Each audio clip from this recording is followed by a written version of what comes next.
السلام علیکم۔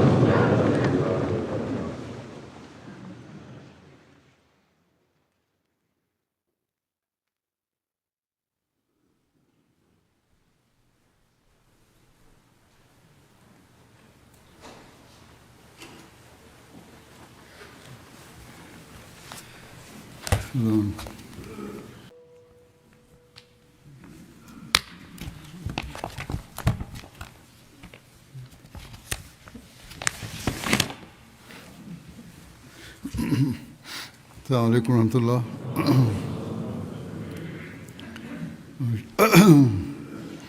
اشہد ان لا الہ الا اللہ وحدہ لا شریک لہ واشہد ان محمدا عبدہ ورسولہ اما بعد فاعوذ باللہ من الشیطان الرجیم بسم اللہ الرحمن الرحیم الحمد للہ رب العالمین الرحمن الرحیم مالک یوم الدین إياك نعبد وإياك نستعين اهدنا الصراط المستقيم صراط الذين أنعمت عليهم غير المغضوب عليهم ولا الضالين۔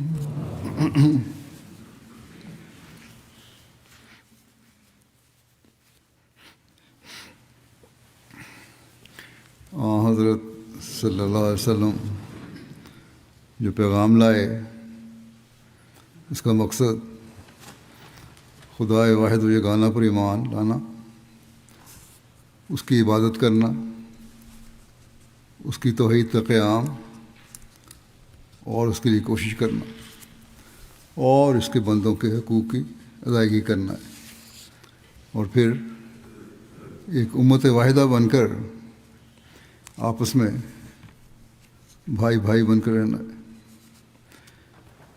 لیکن آج اس دعوے کے باوجود کہ ہم کلمہ گو ہیں اور لا الہ الا اللہ محمد رسول اللہ پر یقین رکھتے ہیں، ہمارے اندر پھاڑ ہے اور اکائی نہیں ہے۔ ہمارے اعمال وہ نہیں ہیں جس تعلیم کا ہم دعویٰ کرتے ہیں۔ نتیجتاً اگر ہم مسلم دنیا کی موجودہ حالت پر غور کریں تو وہ انتہائی قابل فکر ہے۔ اگرچہ بعض اسلامی ممالک کے پاس قدرتی وسائل اور دولت بھی ہے، لیکن اس کے باوجود دنیا کے طاقتوں کے سامنے نہ ان کا کوئی خاص مقام ہے، اور نہ دین کی ترقی کے لیے ان کا کوئی خاص کردار ہے، اور نہ ہی اسلامی تعلیمات پر عمل کرنے کے لیے وہ کوشش نظر آتی ہے جو ہونی چاہیے۔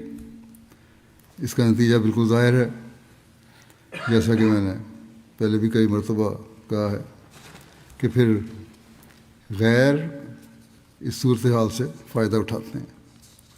بس مسلمان حکومتوں، سیاستدانوں اور بادشاہتوں کو چاہیے کہ صرف وہ اپنے ذاتی مفادات حاصل کرنے کے بجائے یہ کوشش کریں کہ ہم نے بحیثیت ملت اسلامیہ ایک ہونا ہے، اور اس کے لیے ہم نے بھرپور کوشش کرنی ہے۔ جب ایسا ہوگا تبھی ہم دنیا کے حملوں سے بچ سکیں گے، تبھی اپنا وقار قائم کر سکیں گے، اور تبھی اسلام مخالف طاقتوں کو اپنے اندر پھاڑ ڈالنے سے روک سکیں گے۔ اس کے لیے ہمیں اس بات پر بھی غور کرنا چاہیے کہ اللہ تعالیٰ نے اس زمانے میں کیا انتظام فرمایا ہے۔ وہ کون سا الہی انتظام ہے جس پر اگر ہم عمل کریں یا اس کو مانیں تو ہم ان باتوں سے بچ سکتے ہیں اور ایک ملت واحدہ بن سکتے ہیں۔ اللہ تعالیٰ کا وہ انتظام یہ ہے کہ اس نے مسیح موعود کو بھیجا تاکہ وہ ایک امت واحدہ بنائے۔ بس ہمیں اس بات پر بھی غور کرنا چاہیے جب ہم اس بارے میں سوچیں گے، اسلامی دنیا کے ممالک مسلمان اس بات پہ سوچیں گے تبھی اپنے خلاف اٹھنے والے فتنوں اور فسادوں سے بچ سکیں گے۔ بہرحال احمدی ہونے کی حیثیت سے ہماری تو یہی کوشش اور دعا ہے کہ اللہ تعالیٰ مسلم امت کو ایک کرے اور انہیں ان فسادوں اور مظالم سے بچائے جن میں وہ آج کل پس رہے ہیں۔ دنیا کے حالات کے بارے میں ایک عرصے سے میں کہہ رہا ہوں، پہلے تو یہ خیال تھا کہ شاید صرف یورپ اور دیگر مغربی ممالک ان حالات کی وجہ بنیں گے، لیکن وہ تو اس کی وجہ بن ہی رہے ہیں، لیکن خود اسلامی ممالک بھی اس کی وجہ بنے ہوئے ہیں۔ اس کے لیے ان مغربی طاقتوں نے ہی پہلے اسلامی ممالک میں فساد پیدا کروایا اور پھر آہستہ آہستہ اس فساد کو ہوا دیتے ہوئے اسے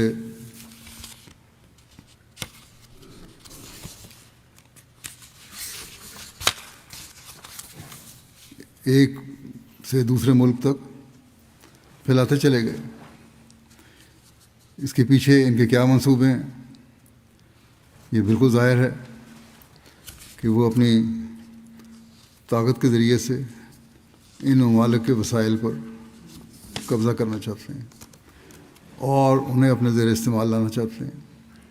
اگرچہ بعض عرب ممالک کے پاس دولت بھی ہے جیسے پہلے بھی میں نے کہا، لیکن اس کے باوجود یہ مغربی طاقتیں انہیں اپنا زیر نگین بنائے ہوئے ہیں۔ بہرحال میں جو باتیں ایک عرصے سے کرتا آ رہا ہوں لوگوں کے سامنے، غیروں کے سامنے، آج اور اپنوں کے سامنے بھی، آج ان کے نتائج ہم بہت کھل کر دیکھ رہے ہیں۔ ہمیں یہ بات ہمیشہ یاد رکھنی چاہیے کہ دجالی طاقتیں ہم مسلمانوں کو کبھی امن اور سکون سے رہتا ہوا نہیں دیکھنا چاہتی۔ ان کا اصل ایجنڈا ہی یہی ہے کہ مسلم دنیا میں ہمیشہ فساد پیدا کیا جاتا رہے۔ دجالی طاقتیں ہمیشہ یہ دھوکہ دیتی رہی ہیں کہ عرب ممالک میں جہاں تیل کی دولت یا دوسرے وسائل ہیں، ہم امن کے قیام کے لیے تم سے معاہدے کرتے ہیں، لیکن در حقیقت ان کے اندرونی منصوبے کچھ اور تھے جو آج کھل کر سامنے آ چکے ہیں۔ بس ہمارا کام یہ ہے کہ آج دعاؤں کے ذریعے خاص طور پر اللہ تعالیٰ کے سامنے جھکیں اور مسلم دنیا کے لیے خاص دعا کریں جس کی اس وقت بہت ضرورت ہے۔ آج کل کی جنگ کا جائزہ لینے سے یہ جو ہو رہی ہے مڈل ایسٹ میں، ہم دیکھتے ہیں اور یہ بات بڑی واضح ہوتی ہے کہ امریکہ نے بہت سارے مسلم ممالک میں اپنے فوجی اڈے قائم کیے ہوئے ہیں، لیکن کس لیے؟ اس کی کیا وجہ ہے؟ کیا ان ممالک کی حفاظت کے لیے؟ آخر ان عرب ممالک کو خطرہ کس سے تھا؟ ان طاقتوں نے خود ہی خطرات پیدا کیے اور پھر یہ تصور قائم کیا کہ تم لوگوں کو خطرہ ہے، اس لیے تمہاری حفاظت کے لیے ضروری ہے کہ ان اڈوں کو قائم کیا جائے، اور جس سے خطرہ تھا مسلمانوں کو ہو سکتا ہے اس کے خلاف تو یہ کبھی استعمال بھی نہیں کریں گے اپنی طاقت یا ہتھیار، یا پھر مسلمانوں کو اس بات پر قائل کیا گیا ان کی طرف سے کہ ہمیں اڈے فراہم کرو، ہم تمہارے مفادات اور تجارت کو فائدہ دیں گے، حالانکہ ان کا اصل مقصد اس ریجن میں اور اس علاقے میں یہ تھا کہ جو ان کی اپنی مخالف طاقتیں ہیں ان کے مقابلے میں مضبوط بنیادوں پر اپنی موجودگی کو قائم رکھا جائے۔ اگر عرب ممالک کو کوئی خطرہ تھا بھی تو وہ ان طاقتوں کا اپنا ہی پیدا کرتا تھا، ورنہ تو ان کے آپس میں کوئی ایسے خطرے کی بات نہیں تھی۔ بہرحال انہوں نے یہ اڈے اس لیے قائم کیے تاکہ ریجن میں ان کی برتری قائم رہے، غیر اسلامی دنیا پر بھی اور اسلامی دنیا پر بھی اپنی برتری قائم کرنا چاہتے تھے۔ ایران تو ہمیشہ سے ان لوگوں کو کھٹکتا رہتا تھا، اور عقائد کے اختلاف کی وجہ سے بعض مسلمان ممالک بھی ان کے مخالف تھے، جس کا ان طاقتوں نے پھر فائدہ اٹھایا۔ چونکہ اسرائیل کے خلاف ایران کی پالیسی زیادہ سخت تھی، اس لیے انہوں نے یہی مناسب سمجھا کہ عرب ممالک کو کسی طرح رام کر کے وہاں اڈے قائم کیے جائیں تاکہ اسرائیل کا تحفظ یقینی بنایا جا سکے اور ایران کو خوفزدہ کرنے کے لیے اپنی موجودگی قائم رکھی جائے۔ یہ بات بالکل ظاہر ہے اور ہم اس کا نتیجہ دیکھ بھی چکے ہیں کہ ان اڈوں کی وجہ سے عرب ممالک پر بھی حملے کے امکانات تھے جو بالآخر ہوئے، اور ان کی معیشت بھی تباہ ہوئی۔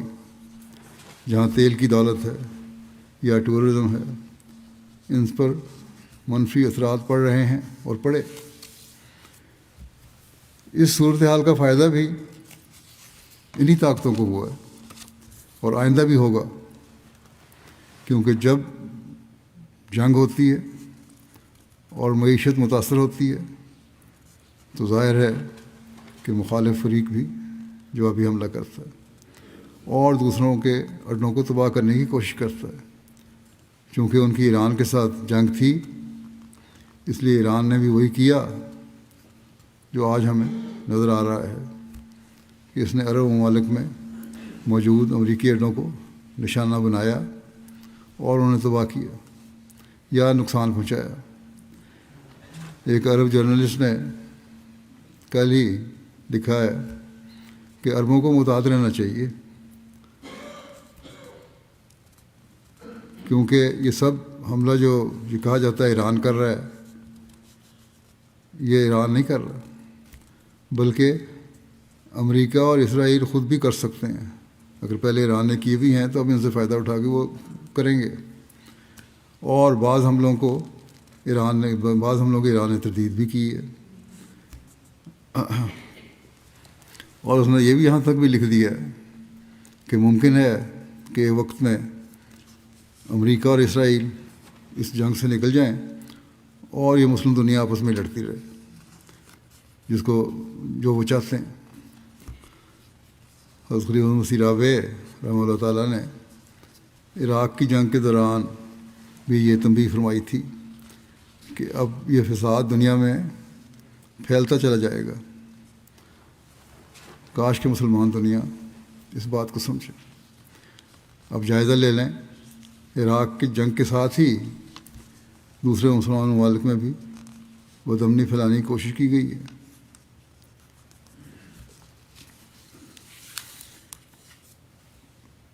ان میں فساد پیدا کیا گیا،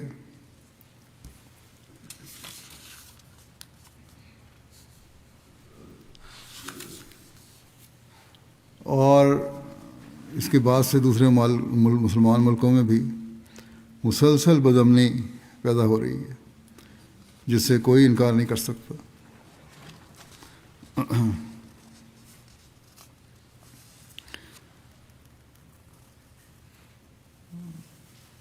بعض مسلمان ملک ہی ایک دوسرے کے خلاف لڑ بھی رہے ہیں، ہم دیکھتے ہیں مسلمان دنیا میں۔ جیسا کہ میں نے کہا کہ یہ بدامنی انہی مغربی طاقتوں کی پھیلائی ہوئی ہے، اور بظاہر اس کے رکنے کا کوئی امکان نظر نہیں آتا، سوائے اس کے کہ اللہ تعالیٰ کی خاص تقدیر ہو، اور اس کے لیے بھی بہرحال ان کو کوشش کرنی پڑے گی۔ اس کے لیے بہرحال ہمیں دعائیں بھی کرنی چاہیے کہ اللہ تعالیٰ مسلم دنیا کو اس بدنمنی اور فساد سے بچائے اور محفوظ رکھے، اور مسلمان دنیا اور مسلمانوں کو چاہیے کہ وہ پرامن ہو جائیں اور آپس میں بھائی بھائی بن کر رہیں۔ یہی ان کی اسلامی تعلیم ہے، نہ یہ کہ وہ ایک دوسرے کی گردنیں کاٹنے والے ہوں۔ بس ہمارا یہی کام ہے، اور ہم ایک عرصے سے یہ کوشش کر رہے ہیں کہ ہم نے اپنوں اور غیروں دونوں کو ظلم سے روکنے کے لیے آگاہی دینی ہے، ان کو ہوشیار کرنا ہے، کیونکہ یہ ظلم اب جس طرح روز بروز بڑھتا جا رہا ہے، اس سے لگ رہا ہے کہ وسیع پیمانے پر جنگ عظیم ہونی ہے، بلکہ بعض مغربی تبصرہ نگاروں کے نزدیک تو عالمی جنگ شروع ہو چکی ہے، میں بھی یہ کہتا ہوں کہ شروع ہو چکی ہے۔ لیکن اگر اب بھی مسلمان دنیا عقل سے کام لے، ہوش کرے، ایک ہو جائے اور آپس میں سر جوڑ لے، تو وہ اب بھی دجال کے فتنوں سے محفوظ رہ سکتی ہے۔ دنیا کا جائزہ لے کر دیکھیں تو اس وقت خطرہ بہت بڑا ہے، جیسا کہ میں نے پہلے بھی کہا کہ ہر ایک کے اپنے مفادات ہیں، اور جب انتہا درجے کی خود غرضی پیدا ہو جائے تو پھر انسان کچھ اور نہیں سوچتا، صرف اپنے بارے میں سوچتا ہے۔ بس ہمیں یہ دیکھنا ہوگا کہ اگر دنیا میں فساد کم کرنا ہے تو یہ صرف اپنا حق لینے سے کم نہیں ہوگا، دنیا حق بلکہ حق دینا بھی پڑے گا۔ اگر مسلمان دنیا اس بات کو سمجھ لے اور مغربی اور بڑی طاقتوں میں موجود اپنے ہمدردوں سے کہے کہ امن کے قیام کے لیے تمہیں بھی اپنے کچھ حقوق چھوڑنے پڑیں گے، بلکہ حقوق کیا چھوڑنے پڑیں گے، وہ تو خود دوسروں کے حقوق غصب کر رہے ہیں، انہیں یہ بتانا ہوگا کہ تمہیں بھی انصاف سے کام لینا ہوگا، تب ہی ہم دنیا میں امن قائم کر سکتے ہیں۔ اس کے لیے جیسا کہ میں نے کہا، میں ایک عرصے سے لوگوں کو توجہ دلاتا رہا ہوں، وہی لوگ جو اس وقت کہا کرتے تھے میری باتیں سن کے کہ تم دنیا کے بارے میں بہت مایوس کن باتیں کرتے ہو، منفی قسم کا تصور رکھتے ہو کہ دنیا خطرناک جنگ میں شامل ہو جائے گی، اور وہی لوگ خود کہنے لگ گئے ہیں کہ چند سال پہلے جس چیز کو ہم ناممکن سمجھتے تھے، اور وہی چیز ممکن بن گئی ہے، اور جنگیں شروع ہو چکی ہیں۔ ان کے اپنے تجزیہ نگار جو امریکہ اور یورپ میں بیٹھے ہیں، اب یہ لکھنے لگ گئے ہیں کہ جنگ عظیم کی شروعات ہو چکی ہیں، جیسا کہ پہلے میں نے کہا، اور یہ بڑھتی چلی جائے گی۔ اور جب تک یہ لوگ اپنے غلط قسم کے مفادات کے حصول کے لیے کوششیں کرتے رہیں گے، اس خطرے میں کمی ہونے کا کوئی امکان نہیں۔ جب جنگ ہوتی ہے تو نقصان دونوں طرف کا ہوتا ہے۔ اب مشرق وسطیٰ میں جو جنگ ہو رہی ہے، کہنے کو تو یہ جنگ امریکہ نے ایران پر حملہ کر کے شروع کی ہے، لیکن ایران نے واضح طور پر وارننگ دی تھی پہلے کہ اگر ہم پہ حملہ ہوا تو عرب ممالک میں امریکہ کے جو اڈے ہیں، جو انہوں نے کسی خاص مقصد کے لیے بنائے تھے اور اب وہ مقصد حاصل بھی کر رہے ہیں، ہم ان پر حملہ کریں گے، ایران نے واضح طور پر کہا تھا۔ پھر جب جنگ شروع ہوئی تو ایران پر بمباری ہوئی، ان کو شہروں کو تباہ و برباد کیا گیا، معصوموں اور بچوں کو مارا گیا، ان کے روحانی لیڈر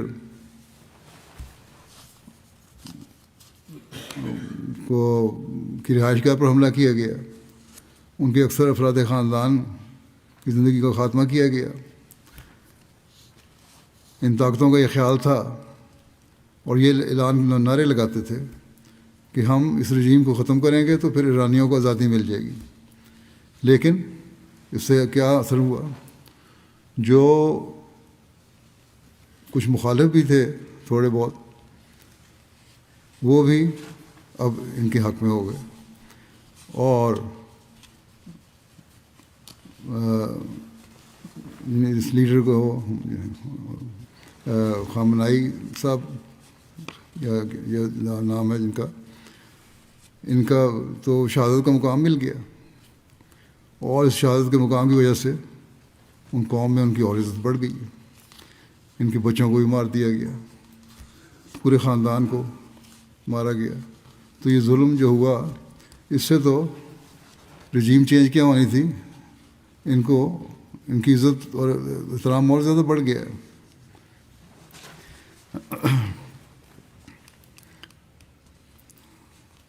بہرحال ایران نے بھی رد عمل کے طور پر عرب ممالک میں ان اڈوں پر حملہ کیا جو مغربی طاقتوں اور امریکہ کے اڈے تھے۔ اس کے علاوہ بعض ایسی جگہیں بھی ہیں جیسے تیل کے کنویں وغیرہ ہیں، جہاں امریکہ نے یہ دھمکی دینی شروع کر دی کہ ایران نے سعودی عرب کے فلاں تیل کے علاقے پر حملہ کیا تو ہم یوں کر دیں گے، اور بعض جگہ کہا بھی کہ حملہ کر دیا ہے، اس لیے ہم یہ کر دیں گے، وہ کر دیں گے۔ اس پر ایران نے واضح کہا کہ نہ ہم نے حملہ کیا ہے ایسی جگہوں پہ، اور نہ ہمارا ایسا کوئی ارادہ ہے۔ مسلمانوں کے دلوں میں مسلمانوں کے خلاف نفرتیں پیدا کرنے کی ایک اور چال ہے۔ لڑائی تو پہلے ہی ہو رہی ہے، یہ صرف ان نفرتوں کو مزید ہوا دینے کی کوشش ہے، یہ کہہ کر۔ اور جیسے کہ پہلے ایک جرنلسٹ کا میں نے بیان پڑھا، نے کہا ہے ہو سکتا ہے خود بھی نقصان پہنچائیں اور کیا ایران کا نام لگا دیں۔ اور جیسا کہ میں نے کہا ہے، ایسے حالات میں مسلمان دنیا کو بہت سوچ سمجھ کر قدم اٹھانا چاہیے، لیکن ہم احمدی باوجود درد رکھنے کے مجبور ہیں۔ ہم کچھ کر نہیں سکتے سوائے اس کے کہ انہیں ہوشیار کریں، ان کے لیے دعا کریں، اور یہ بات سمجھانے کی کوشش کریں کہ جو ہو رہا ہے غلط ہو رہا ہے۔ مسلمان حکومتیں اب بھی سمجھ جائیں اور صرف اپنے ملکی مفادات کو نہیں بلکہ مسلم امہ کے مفادات کو سامنے رکھیں، اور کسی بھی قسم کی غداری کی مرتکب نہ ہوں، تو اب بھی ایک حد تک بچت ہو سکتی ہے۔ مشرق وسطیٰ کے عرب ممالک ہیں، گو ان میں سے بعض کے پاس تیل کی دولت ہے، لیکن نہ تو ان میں دفاعی صلاحیت ہے، نہ ہی ان کی صنعت ترقی کر رہی ہے۔ صرف تیل کی دولت یا بعض جگہوں پر ٹورزم کے فروغ دینے سے اور اس کو ڈیولپ کرنے سے ترقی نہیں ہو سکتی۔ ان کا مکمل انحصار مغربی دنیا اور مغربی طاقتوں پر ہے۔ جیسا کہ میں نے کہا، ان کی اسی کمزوری سے فائدہ اٹھاتے ہوئے مغربی طاقتوں نے وہاں اپنے اڈے بنائے ہیں۔ پھر جب ایران کے خلاف جنگ شروع ہوئی تو ایران نے بھی عرب ملکوں پر حملے کو شروع کر دیے۔ نہ عرب ملکوں حملے نہیں کیے بلکہ امریکی اڈوں پر حملے کیے ہیں، لیکن اب عربوں کو یہ تاثر دیا جا رہا ہے کہ تمہارے پہ حملہ کیا۔ جیسا کہ واضح ہے کہ اب یہ جنگ ایک خوفناک صورت اختیار کر چکی ہے۔ ایران کی طرف سے میزائل پھینکے جا رہے ہیں جنہیں انٹرسیپٹ کرنے کے لیے امریکیوں نے اپنا ایک دفاعی نظام تو بنایا ہوا ہے، لیکن تجزیہ نگار اب یہ لکھ رہے ہیں کہ اگر ایران $50,000 کا ایک میزائل پھینکتا ہے تو اسے تباہ کرنے پر آنے والے خرچہ جو میزائل اس کو توڑ کر رہے ہیں وہ کئی ملین ڈالرز کا ہے۔ یعنی بعض تجزیہ نگار تو یہ لکھتے ہیں کہ معاشی لحاظ سے اس کا نقصان امریکہ کو ہو رہا ہے، لیکن صرف یہ خیال ہے۔ یہ طاقتیں پہلے ہی ہر چیز کا حساب رکھتی ہیں اور اس پورا جائزہ لیتی ہیں۔ انہوں نے یہ سب کچھ طے کیا ہوا ہے، اور میرا خیال نہیں ہے کہ یہ طاقتیں کبھی یہ نقصان اپنے اوپر ڈالیں گی۔ بلکہ وہ ان عرب ممالک سے یہ رقم وصول کر رہی ہوں گی کہ ہم تمہارا دفاع کر رہے ہیں۔ ایک طرف تو ان کے تیل کے کنویں بند ہو رہے ہیں، مہنگائی بڑھ رہی ہے اور تیل کی پیداوار میں کمی آ رہی ہے، تو دوسری طرف انہیں یہ نقصان بھی پورا کرنا پڑے گا، جس سے ان کے ریزرو بہت کم ہو جائیں گے، یہ ختم ہو جائیں گے۔ آخرکار عرب دنیا کی معیشت کو بہت زیادہ نقصان ہوگا، گو کہ مغربی دنیا یا بڑی طاقتوں کو بھی نقصان ہوگا، لیکن سب سے زیادہ نقصان عربوں کو پہنچے گا، اور اس بات کو انہیں اب بھی سمجھنا چاہیے۔ اب ہم دیکھتے ہیں کہ امریکہ کے موجودہ صدر اپنی پرانی حکومتوں کی پالیسی کو ہی عملی شکل دے رہے ہیں۔ یہ صرف آج کی حکومت کی پالیسی نہیں ہے، بلکہ ہمیشہ سے ان کی یہی پالیسی رہی ہے کہ جہاں دل چاہے وہاں کے وسائل پر زبردستی قبضہ کر لو، اور پھر کسی نہ کسی بہانے سے اس کا جواز پیدا کرنے کی کوشش کرو کہ یہ وجہ ہوئی یا وہ وجہ ہوئی۔ بلکہ اب تو آج کی موجودہ جو وائس پریزیڈنٹ ہیں امریکہ کے، اس نے یہاں تک کہہ دیا ہے کہ اگر فلاں ملک ہمارے ساتھ شامل نہیں ہوتا تو ہم زبردستی ان کے وسائل پر قبضہ کریں گے اور اسے اپنے ساتھ شامل کروائیں گے۔ جو ممالک جنگ میں شامل نہیں ہوتے ان پر پابندیاں لگائی جاتی ہیں، سینکشن لگائی جاتی ہیں۔ پچھلے دنوں اسپین کے وزیر اعظم نے یہ ضرورت دکھائی اور کہا کہ ہم اس جنگ میں حصہ دار نہیں بنیں گے اور نہ ہی اپنے اڈے دیں گے، تو اسے دھمکی دی گئی کہ امریکہ تمہارے ساتھ تجارتی تعلقات ختم کر دے گا۔ یوں دھونس جما کر اور غلط طریقوں سے نقصان پہنچانے کی کوشش کر کے ممالک کو اور لوگوں کو مجبور کیا جاتا ہے کہ وہ ان کے ساتھ شامل ہوں۔ اس صورتحال میں انصاف تو کہیں باقی نہیں رہا، اور جب انصاف نہ رہے تو پھر تباہی آتی ہے، اور ایسے خطرناک نتائج نکلتے ہیں جو اب پیدا ہو رہے ہیں، بلکہ اس سے بھی زیادہ خطرناک نتائج، بہت بھیانک نتائج پیدا ہوں گے۔ گزشتہ دنوں یورپین پارلیمنٹ میں ان کے ایک ممبر پارلیمنٹ نے، جو اسپینش ہیں اور خاتون ہیں، انہوں نے بڑا کھل کے وہاں بیان دیا کہ امریکہ کی کسی جنگ میں عورت کو آزادی نہیں ملی۔ عورت تھی، انہوں نے عورت کو نقطہ اٹھایا، کیونکہ کہتے ہیں امریکیوں کا جو یہ دعویٰ ہے کہ ہم ایرانی عورتوں کی آزادی کے لیے لڑ رہے ہیں، تو یہ سب جھوٹ ہے، اور کبھی اس سے ایرانی عورت کو آزادی نہیں ملے گی، اور نہ کبھی امریکہ نے کسی عورت کی آزادی کے لیے جنگ لڑی ہے، اور نہ کامیاب، نہ اس کے لیے ان کو آزادی دلانے میں کامیاب ہوئے ہیں۔ بہرحال خلاصہ یہ ہے کہ ان ملکوں میں گو امریکہ کی پہلے سے ہی ایک حد تک اجارہ داری تھی، لیکن اب اس میں اسرائیل کو کھلے عام شامل کر کے اس اجارہ داری کو مضبوط تر کیا جا رہا ہے۔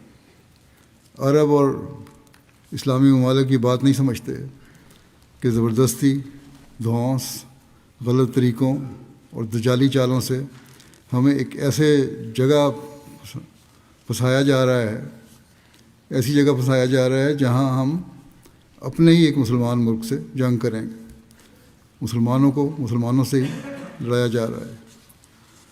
بہرحال اب روس اور چین بھی اپنا بلاک بنا رہے ہیں، اور یہ بات تو ظاہر ہے کہ بلاک جو اب بن رہے ہیں آئندہ بھی بڑھیں گے، یا ان میں وسعت پیدا ہوگی اور مزید بنتے چلے جائیں گے اور مضبوط ہوں گے۔ اسلامی دنیا اب جنگ کا میدان بنی رہے گی، کیونکہ ان کے پاس ایسے وسائل ہیں جن پر یہ لوگ قبضہ کرنا چاہتے ہیں۔ کاش مسلمان اس بات کو سمجھیں اور عقل کریں۔ اب یہ کہتے ہیں، یعنی امریکہ اور ساتھی اس کے، کہ ہم نے ایران پر اس لیے حملہ کیا کیونکہ اس کا فلاں ارادہ تھا، اگر وہ ایسا کرتا تو یوں ہو جاتا، ایٹم بم بنا لیتا، یا فلاں ہو جاتا۔ یعنی صرف ایک تصور پیدا کر کے جنگ شروع کر دی کہ اگر یوں ہوتا تو یہ ہو جاتا. یہ تو سراسر زبردستی والی بات ہے. اب تو خود ان کے اپنے مغربی تجزیہ نگاروں نے بھی یہ کہنا شروع کر دیا ہے کہ ایران کو تباہ کرنا یا اس سے جنگ کرنا اتنا آسان نہیں ہے جتنا کہ یہ سمجھ رہے تھے. ایران ایک بڑا وسیع اور پھیلا ہوا ملک ہے. ان کے پاس کچھ نہ کچھ طاقت ہے اور یہ جنگ لمبی بھی چل سکتی ہے. گو کہ اس کا نقصان پوری دنیا کی معیشت پر ہوگا، لیکن مسلمان دنیا پر اس کا اثر بہت زیادہ ہوگا. مگر پھر سب سے بڑی اور افسوسناک بات یہ ہے کہ اس میں مسلمان کا خون بہا رہا ہے. بہرحال مسلمانوں کو اللہ تعالیٰ کے عذاب سے ڈرنا چاہیے. سینکڑوں بچے مار دیے، سینکڑوں معصوم مار دیے. اگر مغربی ممالک کی طرف دیکھیں تو وہاں کے کالم نگار یہ لکھنے لگ گئے ہیں کہ اگر اسرائیل یا امریکہ میں یا کسی بھی مغربی ملک میں حملہ ہو اور ہمارے چند بچے مارے جائیں تو اخبارات میں کالم پر کالم لکھے جاتے ہیں اور کئی کئی دن لکھتے چلے جائیں گے. لیکن یہاں ایک اسکول پر بمباری کر کے سینکڑوں بچے مار دیے، مگر وہاں کوئی کچھ کہنے والا نہیں. پہلے فلسطین میں یہ حال کیا اور اب ایران میں بھی یہی کچھ ہو رہا ہے. ایسا معلوم ہوتا ہے کہ ان کے نزدیک مسلمان کی جان کی کوئی اہمیت نہیں ہے. بہرحال اللہ تعالیٰ مسلمانوں کو عقل دے کہ وہ عقل سے کام لیں، آپس میں مل بیٹھ کر مسائل حل کرنے کی کوشش کریں. جب وہ توحید کا دعویٰ کرنے والے ہیں تو انہیں توحید و قیام کے لیے ایک ہونا چاہیے. یوں ہی الزام تراشیوں سے جھگڑے بنانے کی ضرورت کوئی نہیں ہے اور یہ کہہ دینا کہ فلاں کے عقائد کی وجہ سے جھگڑے بڑھ رہے ہیں. بعض دفعہ عقائد کی وجہ سے بھی جھگڑے بڑھ رہے ہوتے ہیں اور یہ تو عام ہوتا ہے، جو مرضی چاہیں وہ کر لیتے. مسلمانوں میں آپس میں جو چپکلشیں ہیں وہ اس وجہ سے بھی ہیں. حالانکہ حضرت صلی اللہ علیہ وسلم تو اتنے محتاط اور اتنے شفقت کرنے والے تھے کہ صحابہ نے بعض دفعہ آپ کے سامنے بیان کیا کہ فلاں شخص منافق ہے تو آپ نے فرمایا جب تک وہ لا الہ الا اللہ کہتا ہے میں اسے کچھ نہیں کہہ سکتا اور تم بھی اسے منافق نہ کہو. پر ذرا سی بات پر جھگڑے کرنا دراصل اپنے آپ کو ہی نقصان پہنچانے والی بات ہے. اللہ تعالیٰ مسلمان دنیا کو اس کی بھی عقل دے. اب بھی وہ سمجھ جائیں، صرف عقائد کے اختلاف کی وجہ سے ایران کے خلاف نہ ہو جائیں. توحید کے قیام کے لیے اسلام توحید کے قیام کے لیے آیا، اس لیے اس کی کوشش کرنی چاہیے. بڑی طاقتوں کو اپنا خدا نہ سمجھیں، کیونکہ ہمیشہ رہنے والی طاقت صرف خدا تعالیٰ کی ہے. اگر ان بڑی طاقتوں کو ہی سب کچھ سمجھ لیا تو پھر یہ لوگ ایک ایک کر کے تمام اسلامی دنیا پر قبضہ کر لیں گے اور یہ جو ظاہری حکومتیں ہیں یہ بھی ختم ہو جائیں گی. بس اب بھی وقت ہے، ہوش کرنے کی ضرورت ہے. خدا تعالیٰ کی طرف جھکیں. ان دنیا داروں نے دنیا کا امن و سکون اور خاص طور پر مسلم دنیا کا امن و سکون برباد کیا ہے اور آئندہ بھی کریں گے. قرآن کریم میں اللہ تعالیٰ مسلمانوں کو ہدایت دیتے ہوئے فرماتا ہے کہ وَإِن طَائِفَتَانِ مِنَ الْمُؤْمِنِينَ اقْتَتَلُوا فَأَصْلِحُوا بَيْنَهُمَا فَإِن بَغَتْ إِحْدَاهُمَا عَلَى الْأُخْرَى فَقَاتِلُوا الَّتِي تَبْغِي حَتَّى تَفِيءَ إِلَىٰ أَمْرِ اللَّهِ فَإِن فَاءَتْ فَأَصْلِحُوا بَيْنَهُمَا بِالْعَدْلِ وَأَقْسِطُوا إِنَّ اللَّهَ يُحِبُّ الْمُقْسِطِينَ. کہ اگر مومنوں کے دو گروہ آپس میں لڑ پڑیں تو ان دونوں میں صلح کرا دو.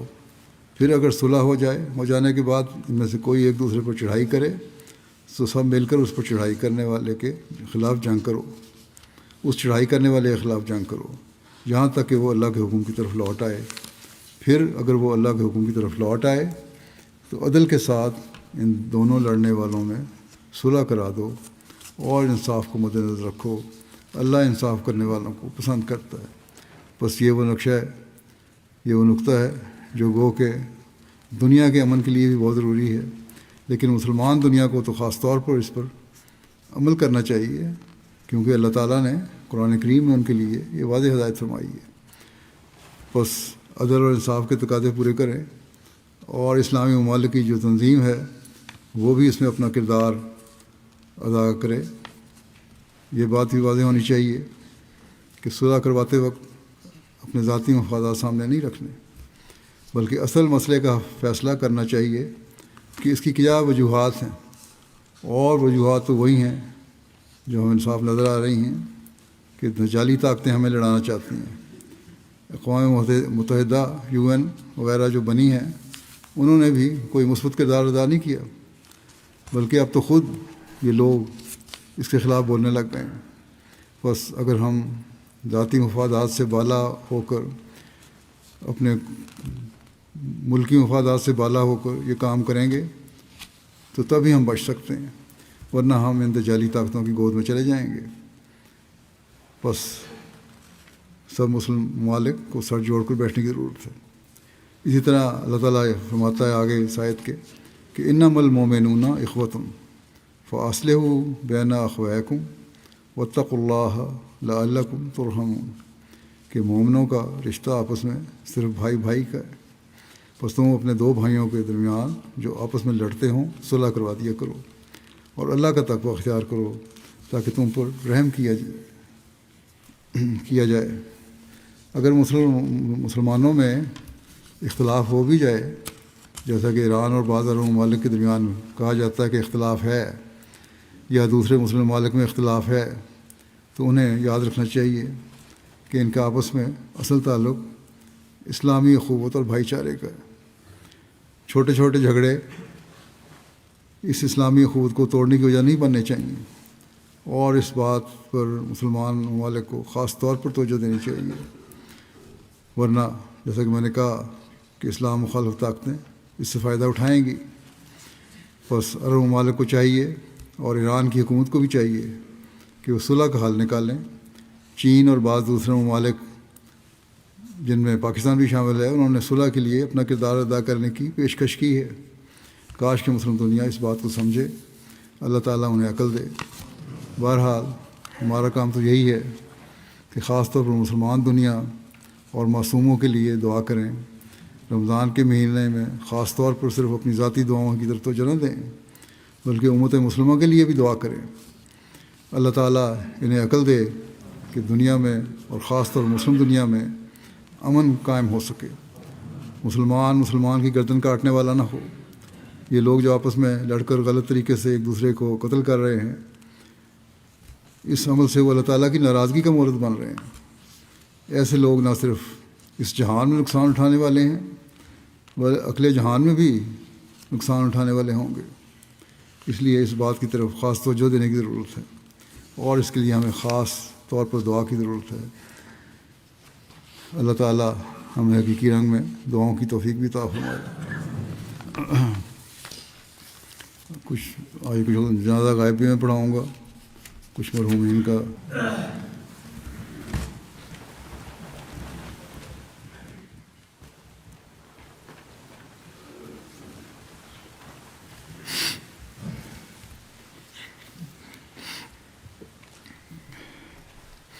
الحمد لله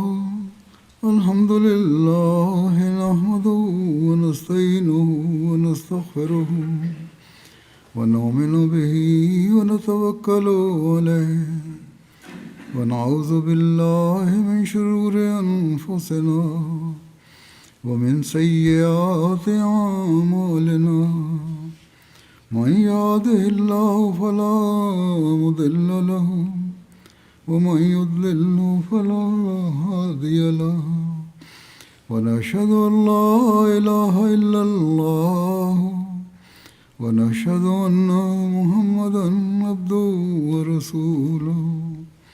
عباد الله رحمكم الله، إن الله يأمر بالعدل والإحسان وإيتاء ذي القربى وينهى عن الفحشاء والمنكر والبغي، يعظكم لعلكم تذكرون۔ اذكروا الله يذكركم وادعوه يستجب لكم ولذكر الله أكبر.